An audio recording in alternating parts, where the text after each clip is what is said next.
ತಿರುಪತಿ ಒಬ್ಬ ಇಶ್ಯೂ ಇತ್ತು. ಆದ್ರೆ ಜನರಲಿನೇ ನನಗೆ ಒಂದು ಅಭಿಪ್ರಾಯ, ಇದನ್ನ ನಿಮ್ಮ ವ್ಯೂವರ್ಸ್ಗೆ ನಾನು ಸಮರ್ಪಣೆ ಮಾಡ್ತಾ ಇದ್ದೆ. ಕೆಲವು ಪುರಾಣಗಳಲ್ಲಿ ಈ ಸಹಸ್ರಾರ್ಜುನ ಅಂತ ಹೇಳುವ ಕಾರ್ತವೀರ್ಯಾರ್ಜುನ ಸಹಸ್ರಾರ ಚಕ್ರವಾಗಿರೋ ಸುದರ್ಶನ ಚಕ್ರವ ಅಪರಾವತಾರ. ತಾಯಿಗೆ ಬಾಯಲ್ಲಿ ಜಗವನ್ನು ತೋರಿದ. ಕೆಲವರ ನಂಬಿಕೆ ಬಾಲಾಜಿ ವಿಗ್ರಹ ಏನಿದೆ, ಎರಡು ಕೈಗಳಲ್ಲಿ ಹಾವಿನ ಒಂದು ಚಿತ್ರಣ ಇದೆ, ಹಾಗಾಗಿ ಅದು ಶಿವ ಅನ್ನೋದು ಕೆಲವರ ನಂಬಿಕೆ.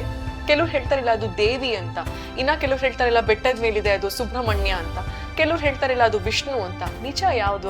ಆದಿಶೇಷ ನಮ್ಮ ದೇಹಕ್ಕೆ ಹೆಂಗೆ ಛಾಯ ಇದೆಯೋ ಆ ರೀತಿಯಲ್ಲೇ ನೆಳಲು ಇದೆಯೋ ಆ ರೀತಿಯಲ್ಲೇ ದೇವಂತನಿಗೆ ಅವನು. ಈ ಸುದರ್ಶನ ನರಸಿಂಹ ಅಂದ್ರೆ ಒಟ್ಟಿಗೆ ಪೂಜೆ ಮಾಡೋದು ಯಾಕೆ? ಇವರಿಬ್ಬರ ಕಾಂಬಿನೇಷನ್ ಒಟ್ಟಿಗೆ ಆಗಿದ್ಯಾಕೆ?